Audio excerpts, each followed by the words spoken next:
Hey neighbors, Tom Zapolsky here. It's the morning after our board meeting last night. It's July 21st, and I wanted to give you an update on kind of what happened. We do this following the board meetings just for those that were not able to attend. However, last night we had probably a recent history record attendance, about 70 plus people online, and probably 24 people in the clubhouse for those of you who came. Appreciate it to my fellow board members who put in so much work to study the issues and make decisions. It's excellent to serve alongside you. I'm looking over here at the agenda, so let me bounce through it real quick. We have a bunch of regular business that occurs, approval of minutes, financial reports from our treasurer.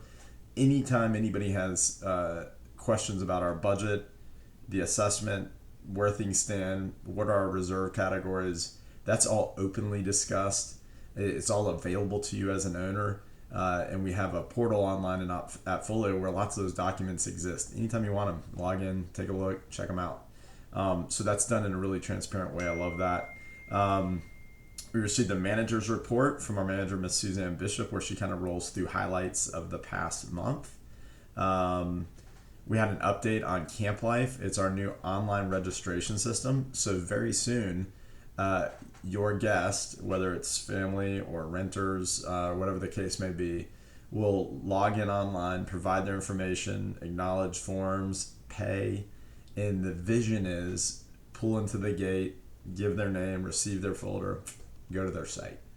Passes, whatever they need, taken care of.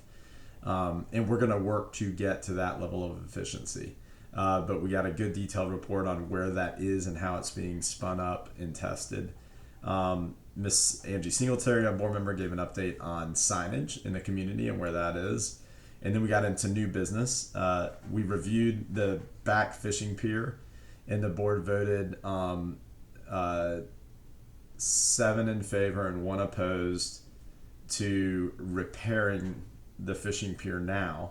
And we made a motion a moment later. So that had 7-1 vote for a repair. Spent a little bit of money to get it fixed quick, probably 2 weeks or so, get it back opened up. And then the next motion was we got to replace that. And we approved a budget not to exceed $120,000 for the replacement of the back pier. And the board and Cindy Rainey, our treasurer, found a way to do that without a special assessment. So this will have no impact on your monthly payment. And some financial engineering internally allows us to get that done. And so that's good news. The permitting for the back pier with an EPA and whoever else is involved with these things and the studies that need to be done will be done as quickly as possible, but I bet it's not quick. So that's why we approved the repair first. Let's get that thing open. We all enjoy it. And then let's move forward with rebuilding a new one. So that happened last night. We approved the contract for the market in the front office. As you've been paying attention, when you walk in the office, there's a side with sort of a library, and there've been couches and all sorts of stuff over there over the years. But that will become a self-serve market, so you can come grab paper towels or toilet paper or detergent of any sort. Probably some easy food goods, some gallon of milk, whatever. And pay for it at a kiosk and run back to your unit. So if you forgot something, not a big deal. So that'll come online starting in February of next year. Pretty cool there. We got quotes presented to us to paint no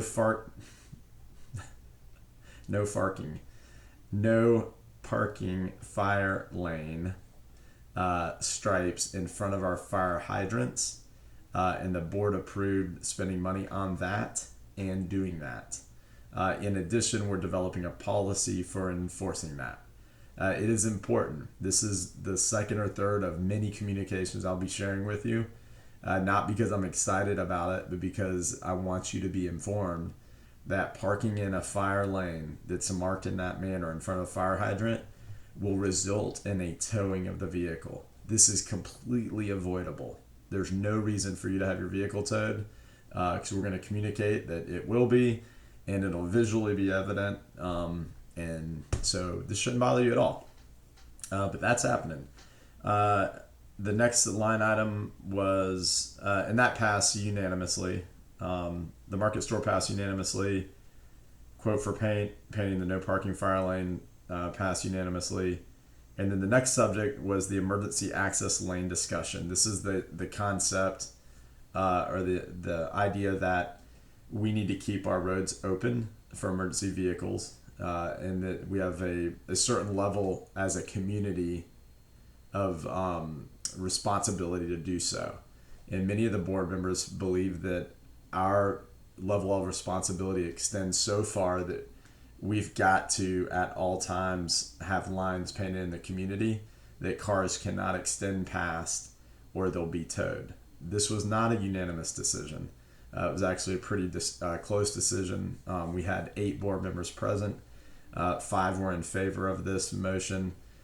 3 were opposed to the motion. However, discussion by members in the audience, owners in the audience, owners online, and back and forth and all around the block with the board occurred in a very respectful way. There are people that are passionately for this and believe it to be absolutely necessary, and there's a body of people that believe this is far too broad of a brush and a step too far. And so the votes landed 5-4, 3 opposed. And that is an issue that I think you're going to want to pay close attention to. We're spinning up the policy. We'll come out with a timeline. But it, like the fire lanes, will have very real implications if your wheel is on or over that line for towing. Will we give a notice? Will we attempt to make a phone call before towing? All that's still going to be decided.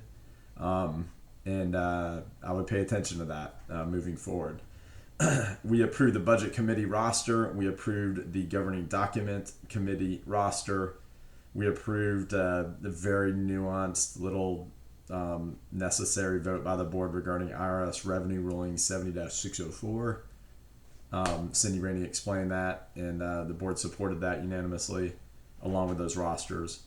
And then I created, in consultation with the board, an annual award called Service Above Self, and it's the Venture Out Service Above Self Award. And we have people who just served tirelessly and selflessly in the community for many years and had profound impacts.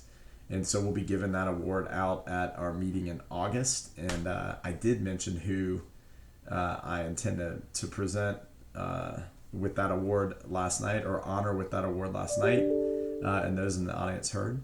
But if you didn't hear, you're just going to have to wait. And don't share it on Facebook. I want to be pseudo surprised. So anyhow, that's what happened in our community last night. I hope you'll pay attention to it. You know how to get a hold of me. You know how to get a hold of the manager and your other board members. If you have ideas or concerns on any of these items or things in the future, I hope you're comfortable reaching out to us. Again, great deal of debate, and it was a classic example of why our board is high functioning and works well together, because we can disagree pretty strongly on things, but still respect one another and move the community forward. That's good for everybody. All right, thanks. Bye-bye.